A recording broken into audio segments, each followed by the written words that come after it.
I'm really honored to welcome a young Palestinian, 11 years old Abdullah, originally from Gaza, from Beit Lahia, I believe.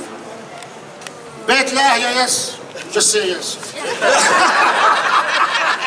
He is from Beit Lahia, and as we mentioned Beit Lahia is in the very north of the Gaza Strip. Beit Lahia now, as we are meeting, is subjected to carpet bombing of the utmost criminal nature.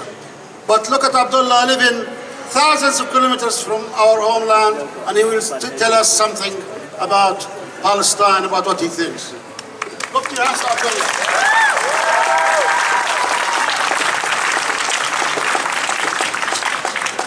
This is an extract I wrote from somebody living through the beginning of the Nakba. It was Saturday, May 15th, 1948. The sky ahead was an angry blue, an unforgiving blue. The people said the British had withdrawn. The media said the British had withdrawn, but it didn't feel true. I still felt oppressed. I still felt like a pawn in one big chess game. How could I not when there were Israeli militia setting up barracks in the city? As I walked past demolished houses, I was deafened by the sound I knew so well. Guns were being fired. We were under attack. Luckily, I hadn't managed to get far from home, so I ran back, fear propelling me forwards.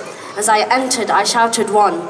My sister replied first with a 2, and then my brother with a 3, my father with a 4, and finally, my mother with a 5. Everyone was here, thank God. As I entered what we considered our safe room, I saw the rest of my family was waiting inside. I got in, and we hurriedly closed the door, and so we waited. While waiting, my father decided to ease mine and my siblings' nerves by telling us a story. How the olive trees grew in abundance in the green fields, and when it was olive season, the whole community would get together to pluck them in harmony. How in 1916, 2 French and British politicians created an agreement that divided the Levant, which previously beat together like the 4 chambers of a heart. How a year later, the Balfour Declaration came about, and the Arab Palestinians were not acknowledged by name, rather as the existing non-Jewish communities in Palestine, despite making up 90% of the population at the time.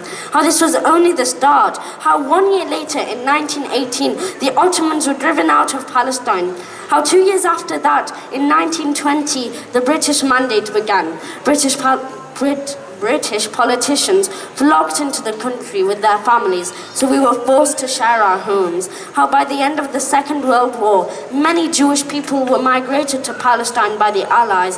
How they were impatient with the British and created militia groups like the Haganah to drive the British out of Palestine and take it for themselves.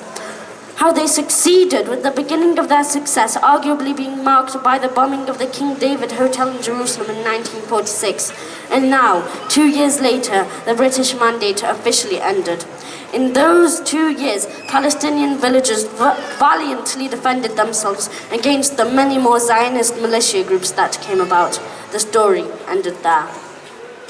A loud banging on the door interrupted us. Father signaled for me and my sister to remain silent. As I watched him bravely get up to open the door, I couldn't help but think, what if they take him away? I was right to think like this. Mahmoud, walk, the soldiers ordered. The sight that met my eyes chilled me to the bone. My father was being guided out of the house at gunpoint. This was the turning point of my life. The end of my childhood, the start of a brutal occupation, the last time I'd ever seen my father. Thank you very much, Abdullah. Thank you so much, Abdullah. Never fail to impress, Abdullah. Thank you so much. Really, really important to have this young Palestinian blood, young Palestinian voices, gives us hope. And Abdullah is always articulate. And thank you so much for this beautiful speech.